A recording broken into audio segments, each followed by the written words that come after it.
Hello everyone, welcome back. Here's Socks. You gonna say hello, Socks? Nope.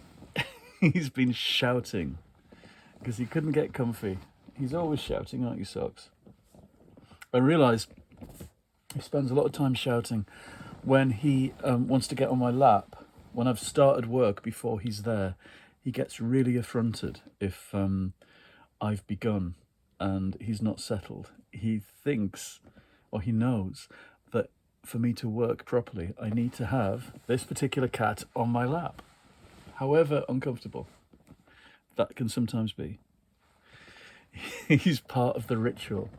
Right, quick book haul and update. That's my plan. Won't be long, will I, Socks?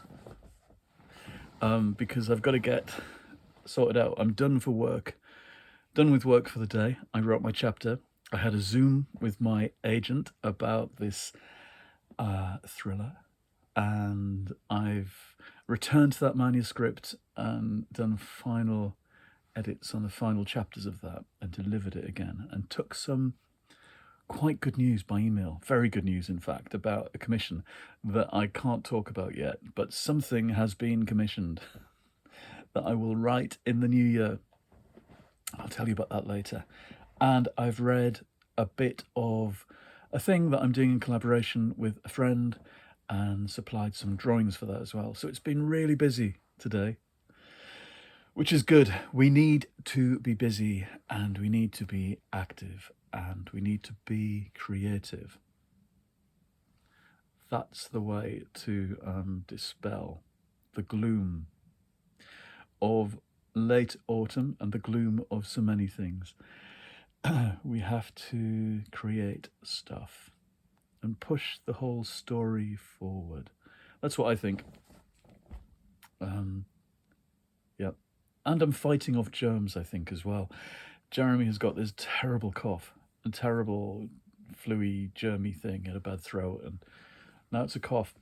And he's getting rid of his gradually, but I've started to feel a bit flaky, which is annoying because it's my birthday early next week, and at the weekend we go out with a whole bunch of friends for dinner. And I'm not cancelling anything. In fact, I can't cancel that because I wouldn't anyway, because it's loads of people and we've paid the deposit and all that stuff. So I can't get ill. I won't get ill. I refuse to. I'm going to be well for my birthday, when I will be 55. I can hardly believe it. But really, all that stuff means nothing to me, really. Ages and so on. Never did. Okay, I finished reading Accidental Medium, Tracy Whitwell, which went everywhere with me this week. I was reading it in all sorts of places, in the gallery, in the car, on our day out here, in Stockport when I was there. We raced to Stockport yesterday because we had to get shopping, but also I want to go to the Works, because we went to the Works in Gorton, which is a big shop, and they didn't have the sequel to this, which was such a letdown. But I had a feeling about Stockport, and we went to the tiny Works there, and there it was, Volume 2, Gin Palace, second part of the Accidental Medium. It's a bit crumpled, which is a bit annoying, but you can't complain. Not in the Works. So I was so pleased. The last copy left before everything changed over to the Christmas books, which it now has. It's time to read Christmas books, which means that my next one, although it isn't Christmassy at all, I wonder why I think that.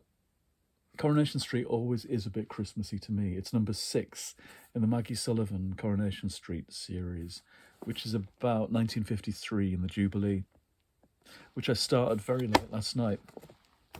And it's very enjoyable. I think because she began that whole series of 6 with Christmas on Coronation Street, which was a wartime book. Great series, and I'm glad they're continuing. The next one, I think, comes quite soon, so I've got to catch up. Now, other things that have arrived. Oh, the other thing about Stockport was, this isn't even a nice story to tell. One particular charity shop yesterday, which was such a gloomy day, especially in Stockport, which isn't the most pretty of towns, there was a charity shop in the precinct and somebody shot themselves while we were there. So that was nice. It put, as they say, the tin hat on the whole day. The gloom of yesterday, after all the news and the election stuff and all the kind of reactions of all my Facebook friends and everybody I know to what was going on in the States, the disbelief and the dismay. And then to be in a shop and somebody's shot themselves. It's just like, what else? What else is there? Anyway, at least I got my book 2 of the Tracy Whitwell series. Other things that have arrived in recent days. I got a lovely book, very heavy book, Invisible, a paranormal mystery by Mark Hadlett. We have oh God, look at the size of that lovely print. It's huge. That's what you want. We have a friend in common, and she asked, could he send his book to me? So I said yes, and because it sounds like it's up my street, and he was very keen to send it. And then he sent Bernard Socks a packet of not Dreamies, they were Bonkers biscuits for cats, because they make them go bonkers because they're full of catnip. So Socks was delighted to get a second parcel in the post that week. That's 2 parcels of biscuits he got from viewers of this channel, which is hilarious. Jeremy laughed so much that Socks is getting fan mail and presents. Right, this is Invisible, a paranormal mystery. 1966, Edna Mae Appleton returns to her hometown of, I don't know how to say this, which is awful because I'm from nearby. Is it Cotham? I don't know. In northeast England. Divorced and in disgrace, Edna Mae resumes an old job of medium and tarot reader. I'm being pursued by mediums and tarot readers. A lodger brings her own problems. The young woman walks in her sleep. Worse than that, she talks in her sleep. What is the message from beyond the grave?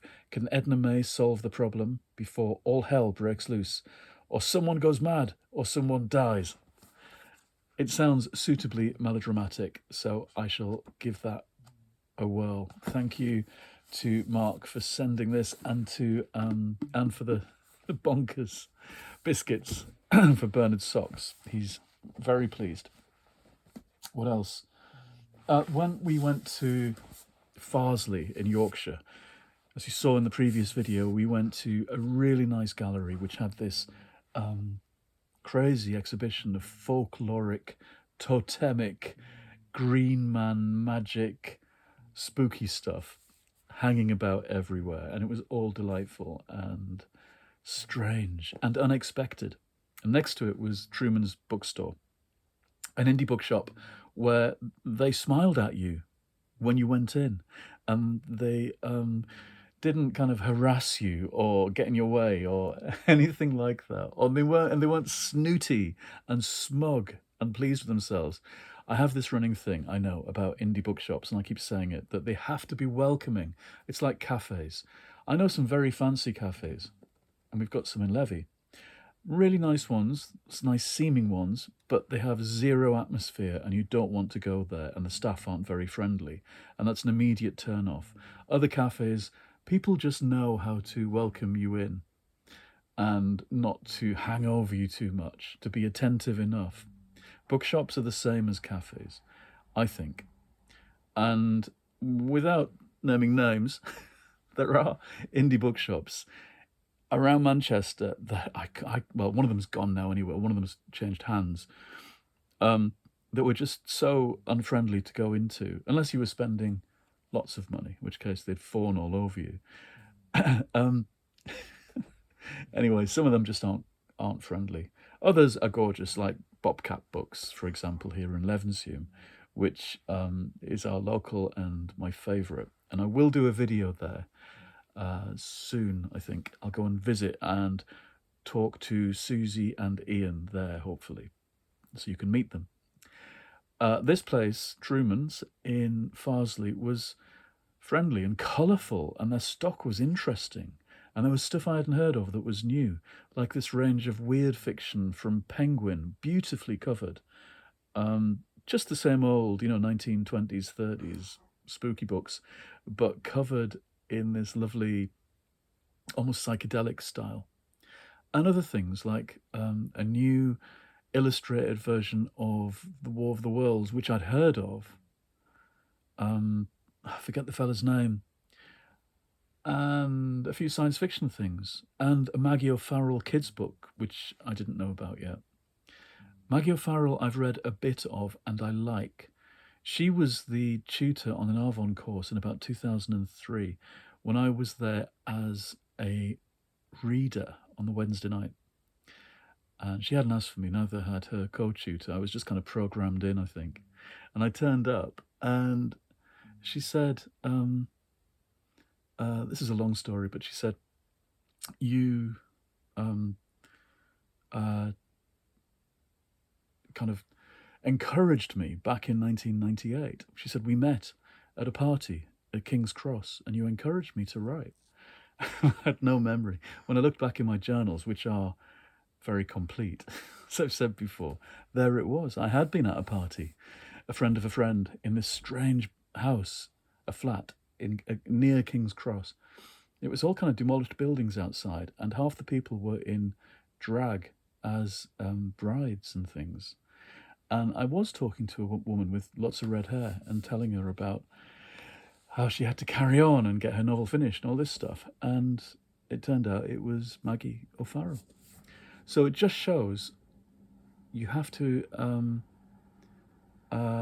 be on all the time, and you have to encourage people, and you have to be kind, because people remember, and people remember afterwards those people who did that for them. Or, you have to be aware, I think, that the tiny things you say and the small moments you spend with people can be larger, can have bigger repercussions.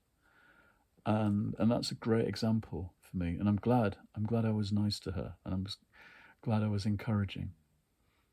And I remember I had a copy with me I just picked it up, of my third novel. I picked it up from Chatto and Windus. And I was kind of so chuffed with myself for doing that. Anyway, that was back in 1998. And then talking about it in 2003. Anyway, she's got a kid's book out and it looks nice. At this bookshop, Truman's in Farsley, I found this. They had a lovely display of Christmas books. Some of them I just didn't know. They also had a display of cat books, and they didn't have my cat book from last year, Puss in Books, which I was gutted about. I might have to write to them. It's quite useful to write to people ahead, actually, of going places.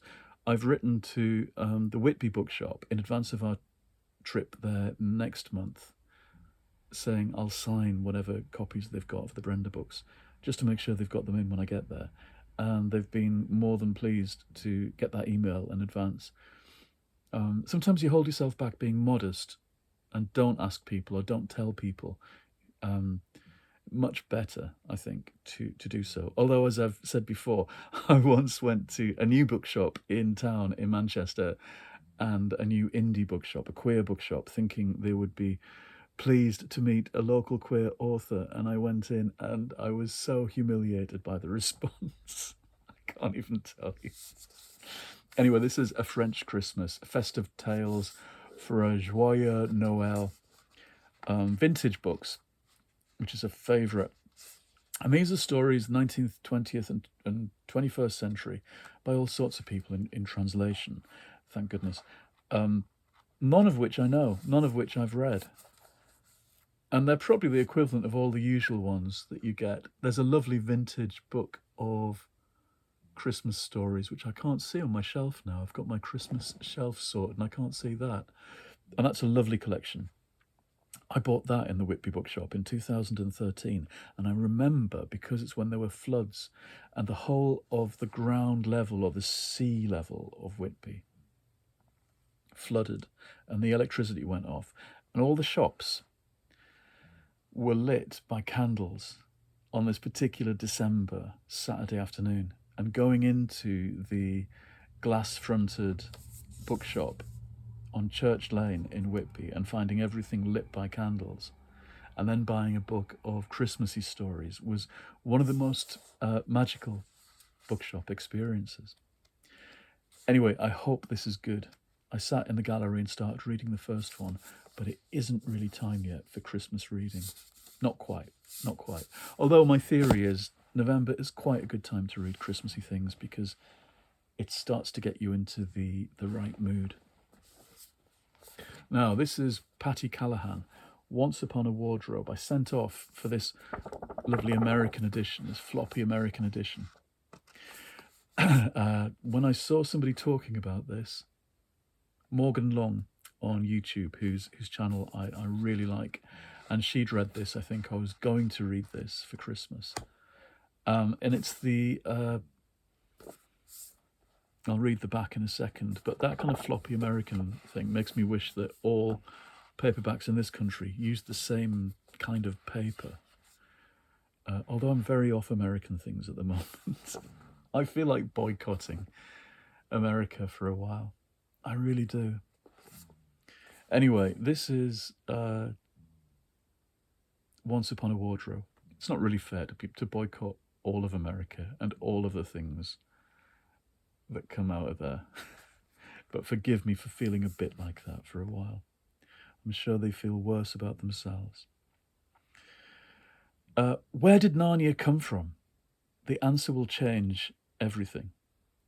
Meg's Devonshire is brilliant with numbers and equations, on a scholarship at Oxford, and dreams of solving the greatest mysteries of physics. She prefers the dependability of facts, except for one. The younger brother she loves with all her heart doesn't have long to live. When George becomes captivated by a brand new book called The Lion, the Witch and the Wardrobe and begs her to find out where Narnia came from, there's no way she can refuse. Despite her timidity about approaching the famous author, Meggs soon finds herself taking tea with the Oxford Don and his own brother, imploring them for answers. What she receives instead are more stories of Jack Lewis's life, which she takes home to George. Why won't Mr. Lewis just tell her plainly what George wants to know? The answer will reveal to Meggs many truths that science and maths cannot, and the gift she thought she was giving to her brother, the story behind Narnia, turns out to be his gift to her instead. Hope. It's a bit naff at the end. I hope there's a snow queen and a fawn and a lion in this. But we'll see. I thought it sounded good. I love anything to do with Narnia. And then another eBay buy, Beauty and the Beast, retold by Max Eilenberg and illustrated by my current favourite, Angela Barrett, who did that Walker book of ghost stories edited by Susan Hill that I read at Halloween. And I got that Witches and the Singing Mice the other day by her. Again, it's these very spooky, evocative pictures. I'll show you a couple.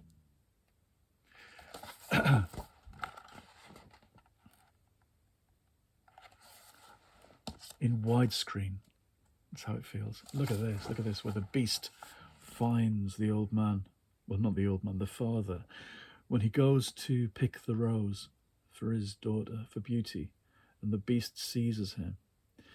That moment in the Ladybird books version of the story used to really scare me as a child, or thrill me rather. That you knew on rereading that the beast was about to jump out and get him. And on further readings, you would look forward to that bit. Look at that, look at these antelope or deer with candelabra. And the beast watching from behind the curtains.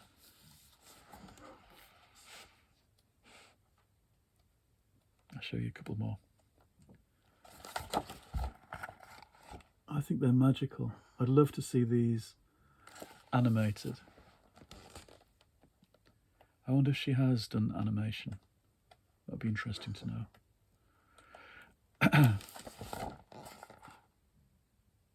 Yeah, I really like her work. I hope it's still in print. Walker Books do very nice illustrated books. I went to them once. I had a meeting there about 7 years ago about a kid's book I had written, and I'd made a mock-up, and nothing came of it in the end, which was a real shame. But it was interesting going to see them and meet them. Anyway, that's everything. Somewhere I've got some James Bond pan paperbacks that I picked up at a supermarket table where you put some money in the honesty box and take them off. And I got these 60s copies of very battered, very red. It was somebody's granddad's collection, you could see. I've never read James Bond, so I was dipping into the beginning of that and thinking about pan paperbacks of that particular era, and knowing that I've got a few things like the Colditz story and Lost Horizon, things like that, and people I really like Marjorie Sharp, her adult books, which are very tart and funny and sly. She's the lady who wrote The Rescuers. And she wrote a very funny novel called The Almond Tree about somebody's flashy mother, an actress, ruining her wedding, I think. It made me go and look at this particular website that lists all the pan paperbacks of the 40s, 50s, 60s, and so on. And I did wonder, wouldn't it be fun to have a eye out for pan paperbacks and reading some obscure things that you haven't read before from that era? Because when you see those books now, they're kind of falling apart. Paperbacks have a certain life in public, I think. And when they go from pillar to post, second-hand shops to jumble sales and so on, they start falling apart. And with each read, they fall apart. And I've noticed that books from the 50s and 60s are starting to disappear. They're starting to fall to pieces and not be buyable anymore. So I'm going to keep out an eye for pans of that particular time and read some. Maybe beginning with some James Bond. We'll see. Too much to do and too much to read, but that's good. It's better than being bored. There's no excuse, ever, to be bored. Is there, Socks? He's not talking. I shall go, and I will see you again very soon. I hope everyone's well. Okay, goodbye.